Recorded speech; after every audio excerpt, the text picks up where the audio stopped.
there, fishing fans. This is Debbie Hanson, taking it back out on the water with Take Me Fishing and West Marine. In our previous two videos, we covered how to get started with the right freshwater fishing gear setup, and then talked about when and where to go fishing for your best chances of catching. Today, we're going to learn how to add to your fishing skill set.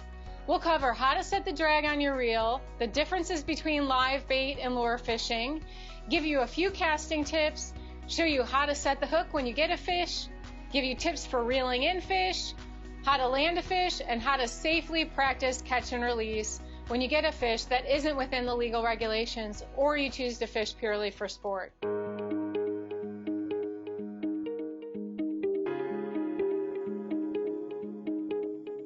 I'll start with a general overview of live bait and lure fishing so that you have a basic understanding of the differences between the two. One of the most efficient and productive methods of fishing is to use live or natural bait, particularly when you're using a live or natural bait that's precisely what the fish are feeding on during a specific time of year and waterway where you're fishing. If you're fishing with kids or beginners, live bait is generally going to be the best option in order to ensure bites, action, and catches. Live or natural baits are either rigged under a bobber or free-lined to allow for natural action or motion of the bait to entice a fish into biting. Artificial baits or lures are made to imitate prey or prey characteristics such as color, flash, shapes, or profiles that fish will find attractive. Lures come in a wide variety of styles, shapes, and colors. They also require you to use a specific type of technique or retrieve in order to trick the fish into thinking that your lure is actual live prey. Lure fishing may take a little more time to learn, but it can also be very rewarding. As you get more experience with fishing, you can experiment with different types of lures for different species of fish. In most cases, you'll want to carry at least one type of lure to cover each of the three zones of the water column: surface, subsurface, and bottom. Specific lures for each zone and species will help you present your artificial bait to the fish depending on where the fish are with regard to depth. That's just a general overview on the difference. You can get more specifics on lures and lure fishing by heading over to the How to Fish section at takemefishing.org. Let's go ahead and make sure we have our drag set right at this point, since that's something you should always do before you make your first cast.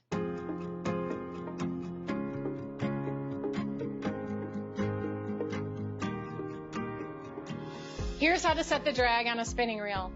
Once your rod and reel is set up and you have your line rigged, you want to make sure that the drag on your reel is set properly. In other words, if your drag is too tight and a fish takes a hard run, chances are pretty good that your line will snap and you'll lose that fish.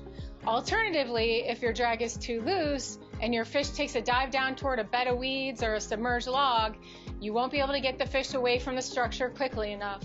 So setting the drag properly is important. Some people set the drag based on feel, while others use a scale to make sure it's set accurately. Here's how you can set or adjust the drag on a spinning reel before you head out on the water for a day of fishing. First, test the drag setting by using your hand to pull on your line directly above the reel. Tighten the drag on your spinning reel by turning the front drag adjustment dial a few clicks to the right if the line pulls out too easily. If it's too tight, loosen the drag by turning the dial or knob a few clicks to the left. Closed-face spin cast reel models usually have a top set roller drag adjustment mechanism. If you think you can't judge the force accurately, that's okay. You can always use a small spring scale to help, such as the one used with fish handling devices for catch and release. Hold your rod at a 45-degree angle and hook the weight, or the scale. The drag setting should generally be at the point where the line holds a third of its weight before moving. It's better to have your drag set too loose and fight a fish for a little longer than to have it too tight and break off a big one. Now that you have your drag set properly for a day of fishing, it's time to make a few practice casts. Learning how to cast with a spinning reel is easy. You'll have it down in no time.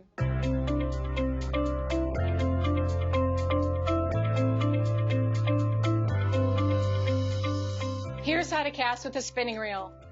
To start, you want to hold the rod with your dominant hand. The reel should be below the rod. The reel foot usually goes between your middle finger and your ring finger, but if it feels more balanced between other fingers, go ahead and go with that if it's more comfortable. Then you want to pull out line or reel in line until you have about 6 to 12 inches hanging out at the tip of your rod. Turn the handle slowly until the line roller is directly underneath your index finger. Then you're going to hold the line against the rod with the crook of your index finger. And while maintaining your finger on the line, use your free, non-dominant hand to flip up the bail on the reel. Then you're going to bring the rod over your head, just past vertical, and use a fast forward motion while releasing the line with your index finger as your arm is at 45 degrees. Awesome, now you've got the casting part down. Next up, let's learn how to set the hook so that your fish stays on the end of the line as you're reeling it in.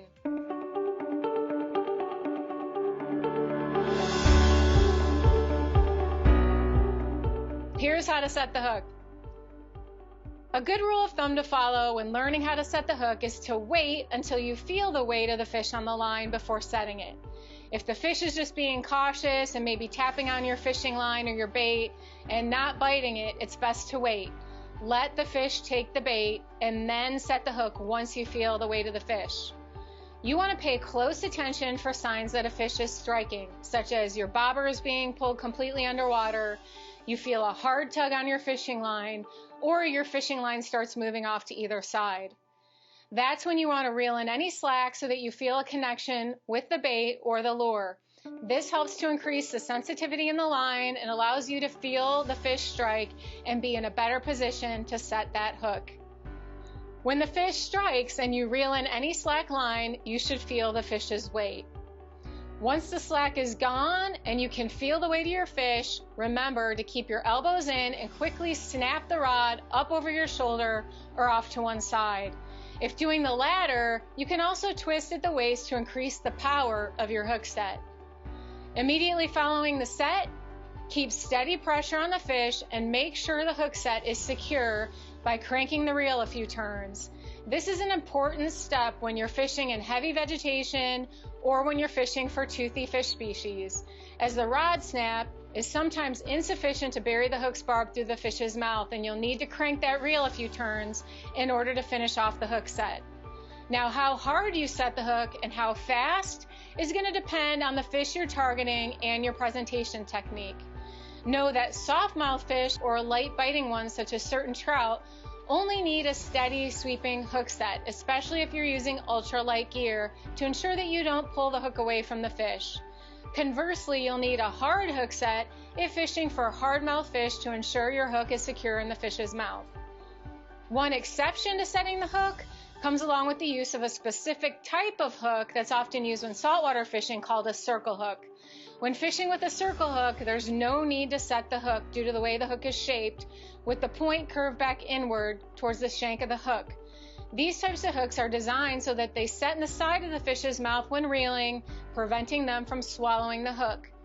In other words, when using a circle hook, all you have to do is simply reel when you get a bite. There's no need to set the hook when using a circle hook. This is also a really good time for a reminder about using the proper size fishing hooks given the size of the bait you're fishing with. For example, using hooks that are too small for the bait can lead to fish swallowing hooks and internal damage to the fish. If you're using hooks that are too large, the fish won't be able to get the hook in its mouth. You'll feel strikes, but more than likely, you'll only end up with a hook that's stripped of bait. Once you have a solid hook set, you want to reel. You want to reel that fish in. So let's go through the skill that's associated with reeling in a fish. The process of reeling in your fish is so rewarding. Let's reel it in.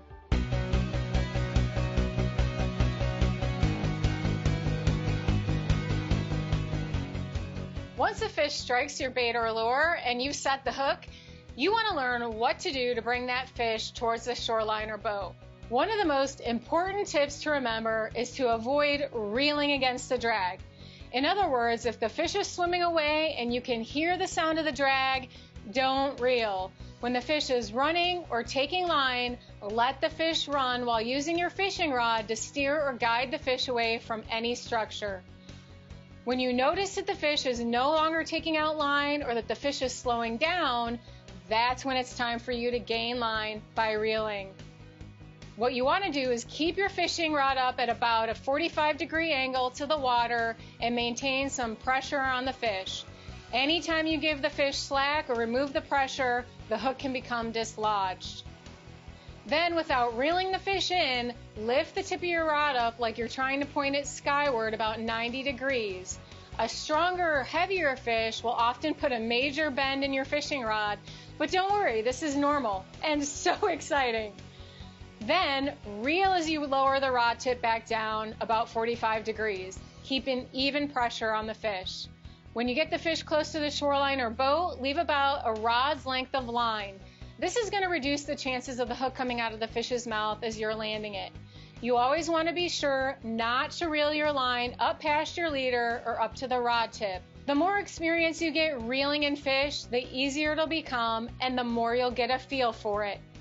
Next, let's talk about and demonstrate how to land a fish. In other words, how to successfully bring your catch to the shoreline or to the boat.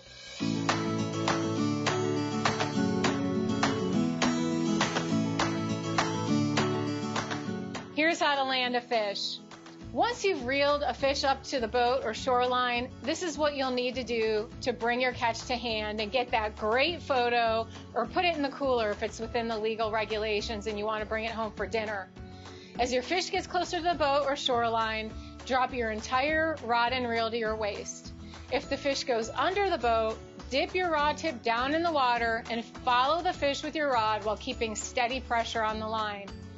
When you get the fish close to the boat or shoreline, have your fishing net ready. I always like to use a net with a rubber or silicone coating in order to prevent damage to the fish's slime coat. For small fish, you can simply lift them out of the water using your rod and then grasp the fish with wet, bare hands. For larger fish like bass or saltwater species, it'll be easier and you'll reduce your chances of losing fish by using a landing net to bring that fish into the boat or to the shoreline. Learning how to fish involves more than setting the hook, reeling in the fish, and landing the fish.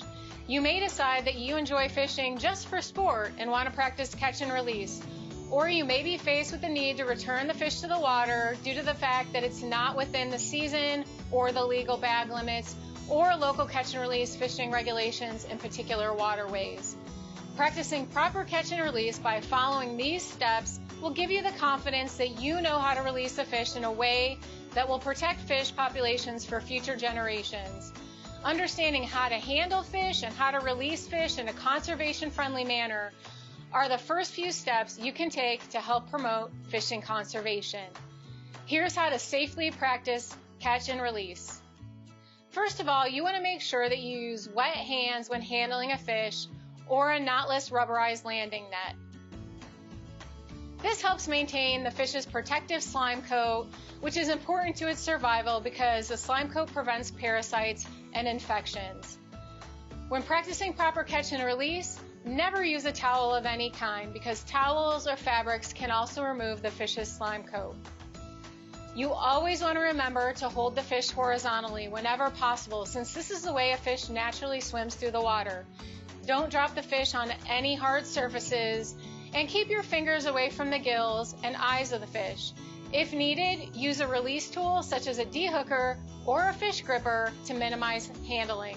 Remember, time is of the essence when it comes to release. You want to release the fish as soon as possible and don't keep them out of the water any longer than necessary. My general rule is never to keep the fish out of the water any longer than I can hold my own breath. When you're getting ready to release the fish back into the water, hold the fish gently, head first, into the water, which helps push water through the mouth and over the gills, and then watch the fish to see if it actively moves its tail and fins in an attempt to swim away under its own power. If the fish is still active, it probably hasn't expended much energy and is ready to swim off on its own. If the fish appears lethargic or exhausted, take an extra minute to revive the fish by placing it in the water, facing the current if possible, with one hand underneath the belly and the other hand holding up the bottom lip or the tail. Once the fish regains energy and starts to actively kick its tail and move its fins, gently release the fish so it can swim away under its own power. Remember, always follow the current fishing regulations that apply to the state where you're fishing. You can check the state pages at takemefishing.org for links to each state agency's website and the current fishing regulations for that state.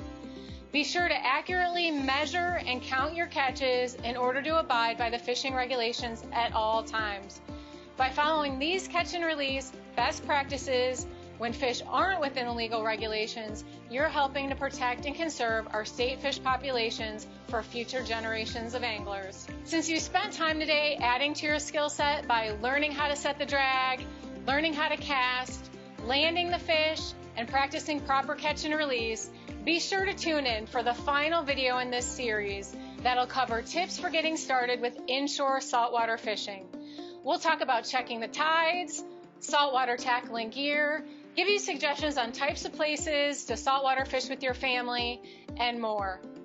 In the meantime, don't forget to buy your state fishing license online via takemefishing.org if you don't have one already, and head to your local West Marine store or visit westmarine.com for additional suggestions or help with tackling gear.